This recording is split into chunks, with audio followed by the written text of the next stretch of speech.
Bonjour et bienvenue dans cette nouvelle vidéo. Aujourd'hui, on va aborder la notion d'âme sœur et de flamme jumelle. Alors, pourquoi j'ai décidé de vous faire cette vidéo? Parce que je lis beaucoup de choses autour de ça.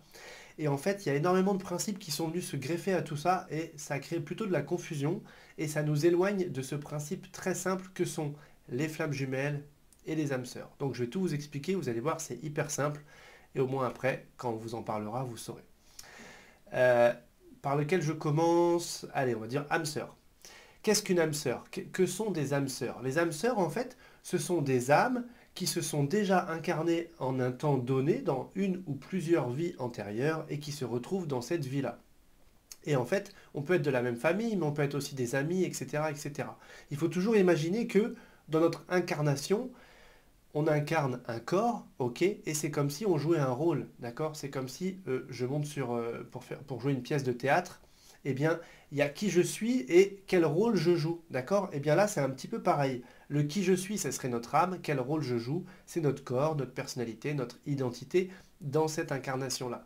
Et en fait, d'une vie à l'autre, eh bien, c'est vrai qu'on décide sur un plan de l'âme de revenir soit au même moment ou dans une période commune pour se retrouver et pour avancer sur Terre en même temps, puisque de l'autre côté, on était là au même endroit, au même moment, et en fait on dit, allez, ok, on se retrouve, peut-être on va se retrouver dans la même famille, peut-être simplement on sera voisins, peut-être on sera collègues, peu importe. En tout cas, des âmes sœurs vont, quand elles vont se rencontrer, ça va matcher tout de suite, c'est-à-dire qu'on va tout de suite bien s'entendre, on a déjà entendu, vous l'avez peut-être déjà vécu, oh là là, ça fait 1 heure qu'on se connaît et c'est comme si on se connaissait depuis des années. Ben, en fait, on se connaît depuis des années, mais pas sur un plan physique, sur un plan de l'âme. Donc, les âmes sœurs, ce sont vraiment ça. Et il n'y a pas vraiment, je pourrais dire, d'obligation ou de sens direct à se retrouver, à se mettre en couple. D'accord? Et on va en parler aussi pour les flammes jumelles, parce qu'il y a aussi beaucoup de choses qu'on entend dire autour de ça, et c'est pour ça que je veux clarifier le propos. Donc, âme sœur, c'est très simple, c'est juste que voilà, on s'est connus sur un autre plan et on se retrouve sur ce plan-là, et c'est pour ça que ça match et qu'on est sur la même longueur d'onde, en tout cas qu'il y a des affinités. Ok? Donc ça, c'est la notion âme sœur. La notion de flamme jumelle. Flamme jumelle, on entend le mot flamme, flamme, feu, ok? Donc le feu.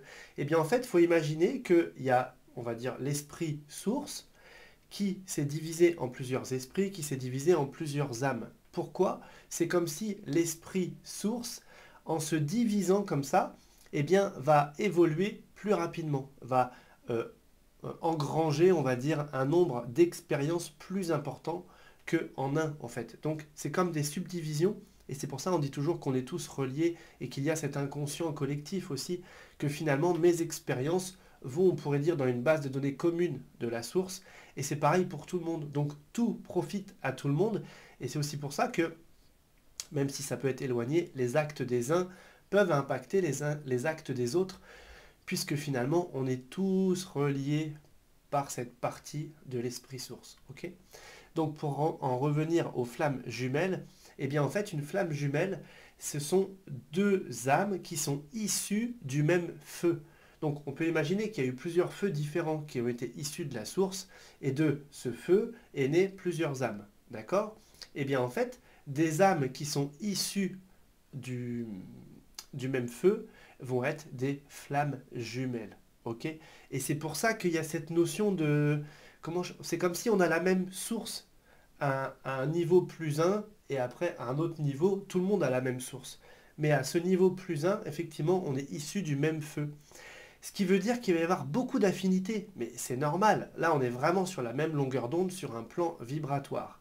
Encore une fois, le but, c'est que euh, plusieurs personnes incarnées profitent à la même expérience, en fait, vont nourrir comme ça, si on imagine que c'était une pyramide, eh bien le sommet va bénéficier de toutes les expériences de tout ce qui est incarné en dessous, d'accord?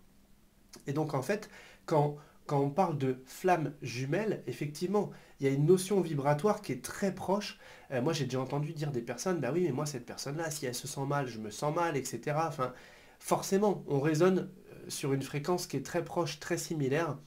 Parfois, ça crée de la confusion parce que les personnes se rencontrent et il se passe quelque chose qui fait et qui, pour moi, qui est de l'ordre de la confusion, qui pensent qu'ils doivent se mettre en couple. Mais s'ils se mettent en couple, ça marche pas. Mais c'est normal.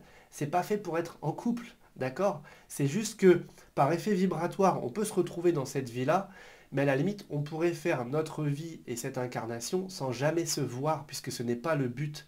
À l'inverse des âmes sœurs, où là, c'est vraiment le but d'évoluer ensemble dans l'incarnation, les flammes jumelles, pas du tout. Il peut y en avoir une à un bout de la planète, l'autre à l'autre bout de la planète, sans jamais qu'on sache quoi que ce soit. C'est parce que ça sert un dessin qui est plus grand, en fait, sur un plan de l'âme, toujours, d'accord?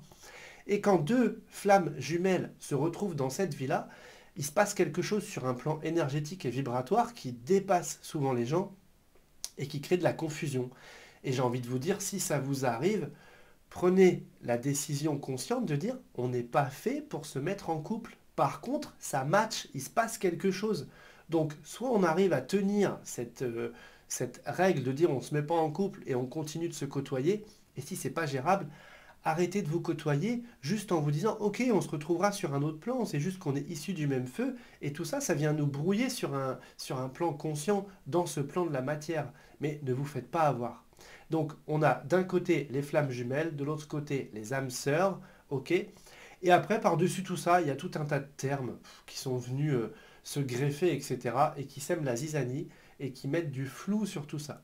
Donc rappelez-vous, il y a uniquement ces deux familles-là. Et une fois que vous avez compris ça, c'est ok. Il n'y a pas besoin d'en savoir plus.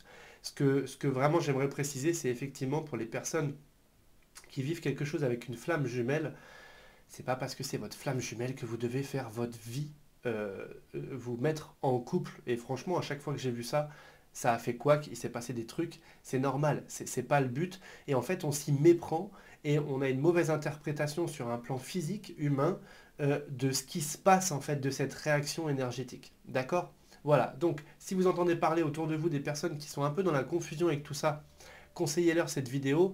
Et comme ça va clarifier, puisque au final, c'est super simple, mais si on ne sait pas, on se fait avoir. Soit on est embrouillé par tous les trucs un peu New Age, soit on est embrouillé par ce que l'on va ressentir et on ne sait pas le gérer en fait. Voilà. Donc voilà, c'est tout pour cette vidéo. On a clarifié le sujet. J'espère que ça vous a aidé. Et puis moi, je vous dis déjà, à très vite.